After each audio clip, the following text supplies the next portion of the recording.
So when you're trying to engage somebody on a mobile device, some people will say, oh, yeah, I'll send them to my homepage.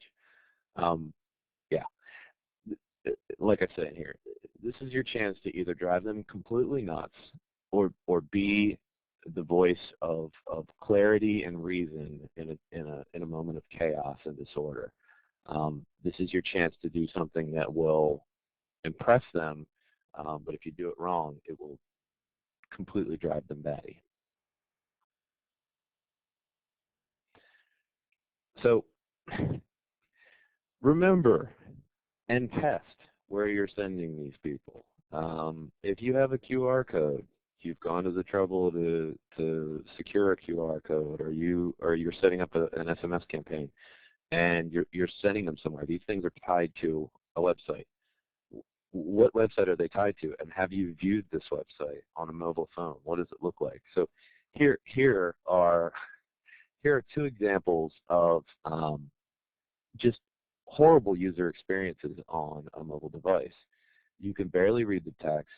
It's completely jumbled information. The navigation links are cluttered together, and if you've ever tried to click on a very specific link that's surrounded by a bunch of other links, the chances of you clicking on that exact link are diminished by the proximity of other links to the link you want to click. So you end up going somewhere that you didn't even want to go. So these are both examples of web presences that would be completely maddening. Of course, both of these examples have a mobile device, but we just use this as an example of a cluttered page because we didn't want to embarrass anybody.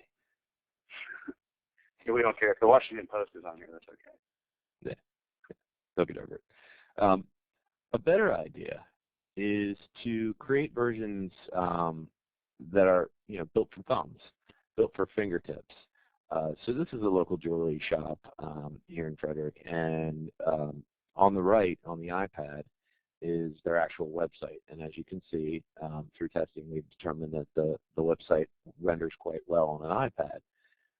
Of course, on an iPhone, it wouldn't render as well. This would be much, much smaller. So what we've done is we've created a mobile style that detects that the device is an iPhone, and working with the client, we've boiled down, okay, for a user that's on the go, what is important for them to find quickly? And so we came up with they're going to want to either find out where they are or browse the products. And then the rest of the information we just put in a button, and we literally called it all the other stuff.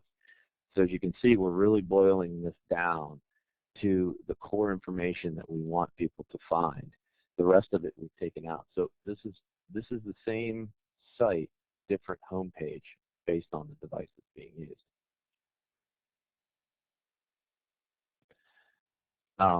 Even better than that is if you're setting up any kind of mobile marketing campaign, whether it be QR code or SMS or what have you, you have even just a link on a billboard.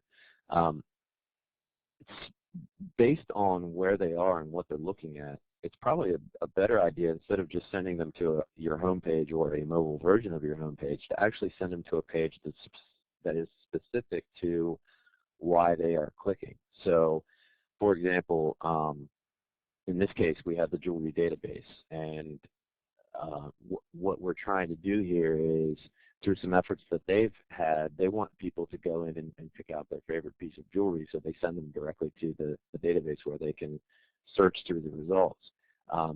Another example of this is, you could have a landing page where if you're running a contest, you could send them directly to the landing page for that contest, where it's a quick form that they can fill out, and then once they filled out the form, it gives them an access code, or it gives them a coupon, or whatever. But the whole idea here is to get them to a page that is directly related to what it is that you're talking about in your campaign.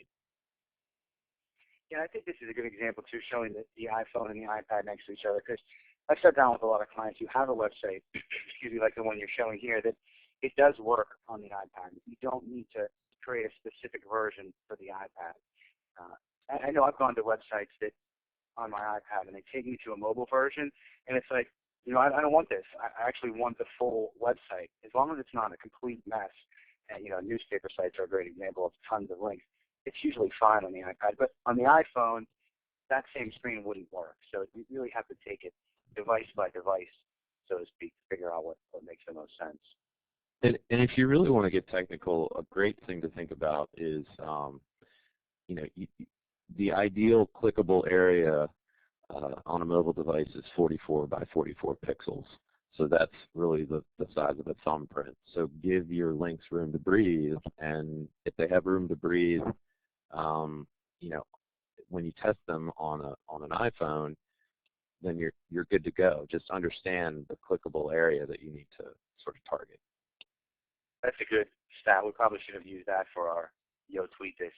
Is 44 by 44 pixels is the optimum button size or link size? Just the link area, yeah. Yeah, it's good. I've heard that before. I forgot.